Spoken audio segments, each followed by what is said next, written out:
नमस्कार, मैं कमलेश कबीर आपका एक बार फिर स्वागत करता हूं इस नए एपिसोड में। आज के इस एपिसोड में हम बात करेंगे बिहार चुनाव के एग्जिट पोल को लेकर, क्योंकि 14 से 18 सर्वे एजेंसियों ने जिस दिन दूसरे चरण का मतदान हुआ था 11 नवंबर को शाम को 7 बजे अपना अपना एग्जिट पोल सभी मीडिया चैनल्स पे दिखाना शुरू कर दिया था। और सब में जो कॉमन बात जो निकल कर आ रही वो ये निकल कर आई कि एनडीए जो है वो पूर्ण बहुमत के साथ, या हम कहें कि बंपर जीत के साथ अपनी सरकार बनाने जा रहा है। अब ऐसे में कल जो है वो परिणाम आ जाएंगे, क्या होगा नहीं होगा वो एक अलग विषय है। लेकिन उस दिन एक्सिस माई इंडिया उसने अपना एग्जिट पोल जो है वो जारी नहीं किया।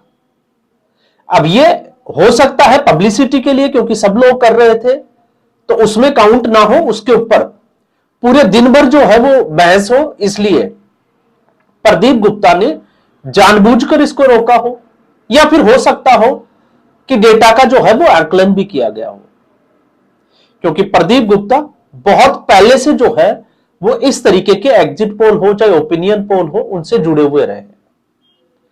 तो हम कहीं भी जो है वो प्रदीप गुप्ता को लेकर यहां पर सवाल खड़े नहीं कर रहे हैं, लेकिन उनका जो एग्जिट पोल आया है उसको लेकर जो है वो कहीं ना कहीं एक जगह पर आकलन जो है वो लगता है मुझे कि वहां पर प्रदीप गुप्ता की एक्सिस माई इंडिया से चूक हुई है। क्योंकि अगर इस आकलन को देखते हैं तो इस आकलन में भी एक चीज साफ तौर से जो दिखाई देती है वो है कि एनडीए की सरकार बनने जा रही है। अब एनडीए की जो सीटें हैं उन सीटों को 121 से लेकर 141 तक, मतलब शुरू जो है वो 121 से हो रहा है। और जहां महागठबंधन की बात करते हैं तो महागठबंधन की अपर जो लिमिट है वो है 118 और एनडीए की मिनिमम जो है वो 121। तो आप इसको कांटे की टक्कर तो नहीं कह सकते, लेकिन अगर ये कहते हैं कि कांटे की टक्कर है और 122 जो जादुई आंकड़ा है उसको एनडीए आराम से जो है वो छूता हुआ दिखाई दे रहा है। तो फिर हमने ये बात क्यों कही कि प्रदीप गुप्ता के इस आंकलन में जो है वो एक गड़बड़ जो है वो साफ तौर से दिखाई देती है। अब उन पहलुओं पर आए उससे पहले हम इस पूरी मतदान प्रक्रिया पर एक बार फिर से जो है वो आपका ध्यान जरूर खींचना चाहेंगे, क्योंकि ये बहुत जरूरी हो जाता है कि जब भी हम भारतीय जनता पार्टी की बात करते हैं और भारतीय जनता पार्टी के गठबंधन की बात करते हैं तो एक बात जो है वो हमें जरूर समझ लेनी चाहिए, क्योंकि भारतीय जनता पार्टी 24/7 वो हमेशा जो है वो चुनावी मोड में रहती है। अब चुनावी मोड में रहने का मतलब क्या है यहां पर, अगर आप बिहार चुनाव को देखोगे तो बिहार चुनाव अब तक जो है वो जातिगत आधारित चुनाव माना जाता था। लेकिन इस बार एक जो नई चीज जो दिखाई दी वो नई चीज थी कि इस बार का जो चुनाव है वो सिर्फ 3 चीजों पर, एसआईआर, विपक्षी दलों ने एसआईआर का विरोध किया, बावजूद इसके मतदाताओं में उत्साह दिखाई दिया। मतदाताओं में उत्साह दिखाई दिया, 69 लाख के आसपास जो है वो वोट कटे और वोट परसेंटेज में बढ़ोतरी हुई। ये एक जो है वो इसका प्रमाण है। दूसरा, अगर आप देखोगे तो प्रशांत किशोर को आप इस पूरे चुनाव में डिनाई नहीं कर सकते, अस्वीकार नहीं कर सकते। भले ही प्रशांत किशोर जो है वो चाहे सीट लेकर आए चाहे नहीं लेकर आए, जिसकी संभावनाएं मुझे तो बिल्कुल जो है वो कम ही नजर आती है कि प्रशांत किशोर अगर गलती से कोई सीट मिल भी जाए तो 1 या 2 के आसपास जो है वो सीट मिल सकती है, इससे ज्यादा तो उम्मीद भी है वो नहीं कर सकते।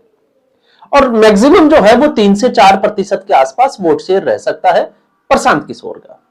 तो फिर प्रशांत किशोर इसमें जरूरी क्यों है, क्योंकि प्रशांत किशोर ने 3 साल में जो किया उसको लेकर हम चर्चा कर सकते हैं कि प्रशांत किशोर ने बिहार के विकास को लेकर, बिहार के कल्याणकारी योजनाओं को लेकर या बिहार के कल्याण को लेकर लोगों को जागरूक तो किया।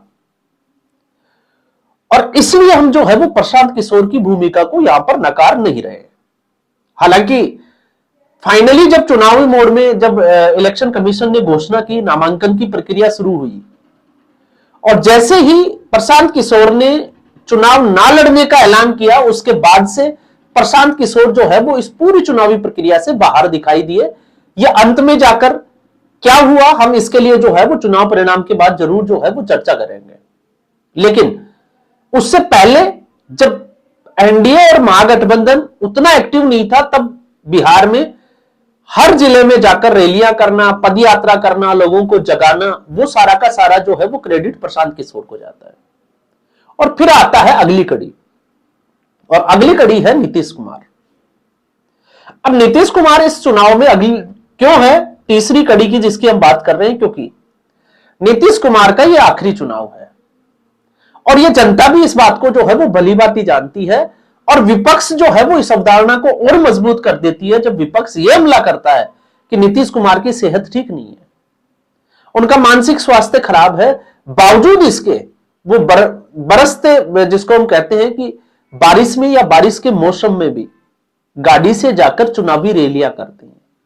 तो एक बार भी जो है वो ये दिखाई नहीं देता कि नीतीश कुमार जो है वो ऊर्जावान नहीं है या युवाओं की तरह वो काम नहीं कर सकते हैं।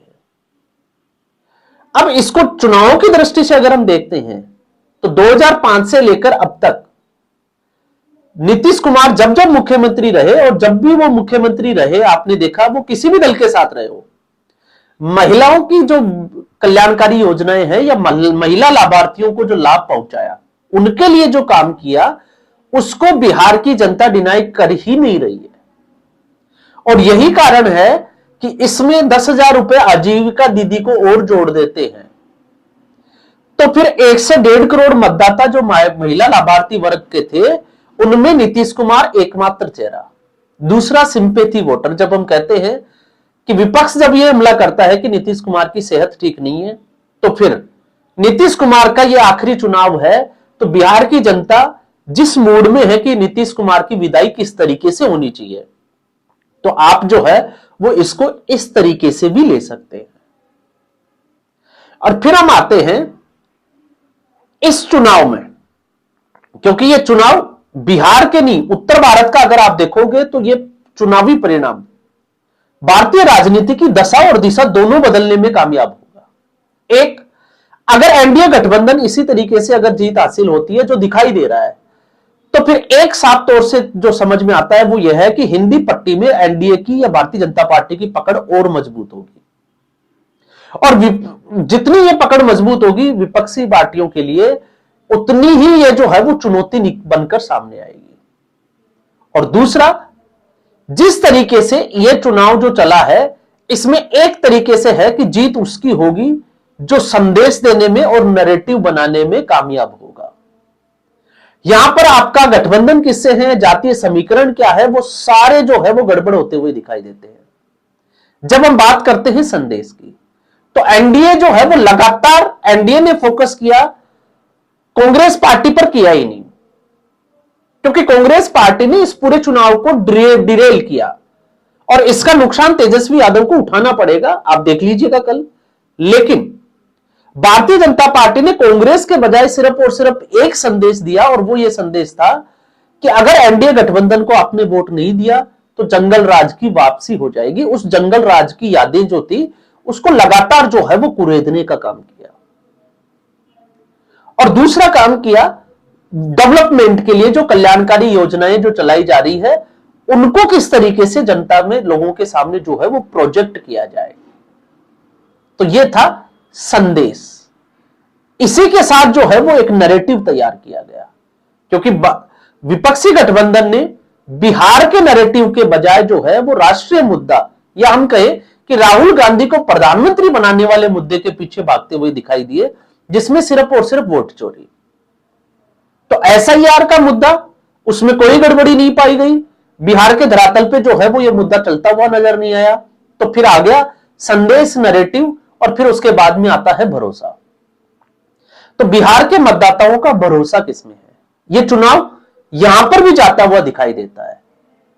और भरोसे का मतलब जिसने डिलीवर किया, और जब हम डिलीवर करने में देखते हैं लोक कल्याणकारी योजनाओं में, तो यहां पर कांग्रेस पार्टी, जहां पर कांग्रेस शासित राज्य हैं, कांग्रेस पार्टी को वहां पर जो है वो योजनाओं का या लाभार्थी वर्ग तैयार करने के लिए ऐसी चीजें जो वादे किए गए उनको डिलीवर करना था, जिसमें वो कामयाब नहीं हुई, ताकि वो भविष्य में दूसरे राज्यों में जो है वो अपना एक विजन दे सके, अपना एक ग्राउंड तैयार कर सके। बजाय इसके कांग्रेस पार्टी कुछ अलग ही जो है वो करने में तुली हुई है। तो कांग्रेस पार्टी का भरोसा जो था वो लगातार कमजोर होता हुआ दिखाई देता है, जिसका असर इस गठबंधन में भी दिखाई दिया और गठबंधन के तालमेल में भी दिखाई दिया। तो ये कुछ जो है मैंने एक बार फिर जो है वो थोड़ी चर्चा की है बिहार के चुनाव को लेकर। अब इस स्थिति में जो हमारा जो आकलन था वो था 165 से लेकर 180 तक, -5 और प्लस का 10 और 15। क्योंकि प्लस में मैं इसलिए ले रहा हूं क्योंकि अगर एनडीए 160 से ऊपर जा सकता है तो वो 180 तक भी जा सकता है, और मे बी जो है वो उसको थोड़ा सा क्रॉस भी कर सकता है, जिसका हम पहले ही जो है वो आकलन कर चुके हैं। तो फिर हम ये क्यों कह सकते हैं कि एक्सिस माई इंडिया ने जो है वो गलती की। एक्सिस माई इंडिया कहता है कि एनडीए को जो है वो सीटें मिलेगी 121 से 41 और महागठबंधन को मिलेगी 98 से लेकर 118। ठीक है, इसमें कड़ी टक्कर दिखाई देता है, हम इसको डिनाई नहीं करते क्योंकि परिणाम कुछ भी हो सकता है। लेकिन इसमें जो सीटों की संख्या को लेकर जो दावे किए जा रहे हैं एक्सिस माई इंडिया के, वो जो है वो थोड़ा सा जो समझ के बाहर या उस आकलन से जो है वो गलत होता हुआ दिखाई देता है, जिसमें एक ही कड़ी जो है वो कमजोर दिखाई दे रही है। और वो कौन सी है हम उसको भी थोड़ा सा समझते हैं। तो एक्सिस माई इंडिया ने बीजेपी को सीटें दी है 50 से 56। पिछली बार जो सीटें थी वो थी 74। तो एक बहुत बड़ा जो है वो अंतर यहां पर साफ तौर से दिखाई देता है। तो सबसे बड़ी बात यह है कि क्या यह मुमकिन है क्या, और अगर यह मुमकिन है तो हम मान लेते हैं कि ठीक है, भारतीय जनता पार्टी हो सकता है 50, 55 या 60 के आसपास आ जाए। जेडीयू की सीटें जो है वो बढ़ती हुई दिखाई दी है। तो जेडीयू का हमने नीतीश कुमार का अभी जो आकलन किया उससे साफ तौर से दिखाई देता है कि जेडीयू की सीटें पिछली बार से बढ़ेगी ही बढ़ेगी। हम सिर्फ एक्सिस माई इंडिया की बात करते हैं तो। लेकिन जब हम विपक्षी गठबंधन की तरफ आते हैं, महागठबंधन की तरफ, तो यहां पर आरजेडी जो है वो पहले का जो जिसको हम कहें कि पिछले 2020 का जो चुनाव था, क्योंकि एक्सिस माई इंडिया तेजस्वी यादव को अभी भी जो है वो जिस तरीके से दिखा रहा है कि 22% जनता जो है वो मुख्यमंत्री के चेहरे के रूप में देखना चाहती है, जबकि उसके बाद में आते हैं नीतीश कुमार 18% के आसपास। वोट शेयर भी जो है वो लगभग आपको पता होगा 5 से 6% का जो है वो डिफरेंस एक्सिस माई इंडिया ने दिखाया है। तो क्लोज फाइट वाली सीटें किस तरफ जाएगी इससे आप अंदाजा लगा सकते हैं, क्योंकि 6% का वोट शेयर बहुत बड़ा वोट शेयर होता है।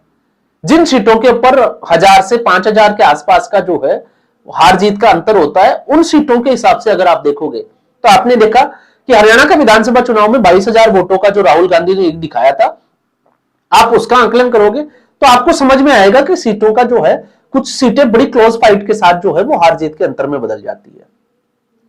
लेकिन आरजेडी, अगर एक्सिस माई इंडिया ये कहता है कि तेजस्वी यादव की वजह से तेजस्वी यादव को मुख्यमंत्री के रूप में देखना चाहते हैं और तेजस्वी यादव को 67 से 76 सीटें दी जाती है, तो फिर कांग्रेस पार्टी 17 से 21।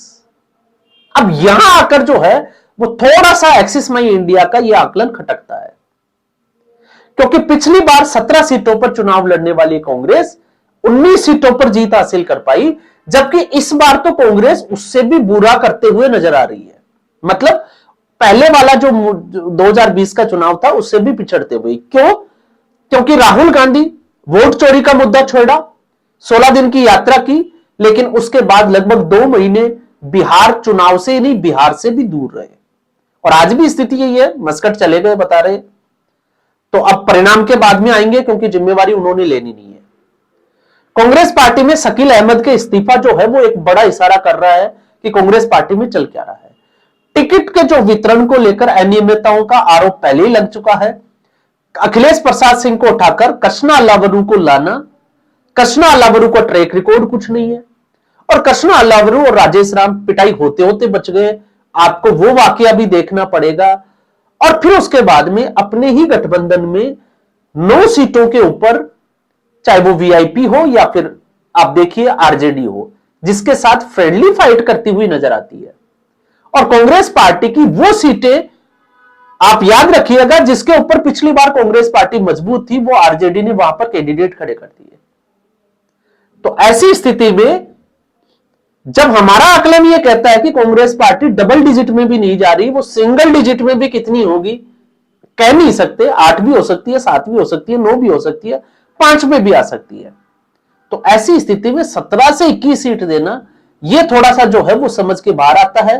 और अगर आप इसमें से अगर 10 सीट माइनस कर देते हैं तो फिर आप 10 सीट प्लस कर दीजिए, तो फिर एनडीए जो है वो बाकी का जो ग्राफ जो निकल कर आता है, क्योंकि 118 में से वही 105 से 108 तक जो है वो महागठबंधन जाता है, और फिर यही गठबंधन जो है वो 151 से 155 या 60 के आसपास जो है वो चला जाता है, जो बाकी के एग्जिट पोल दिखा रहे हैं।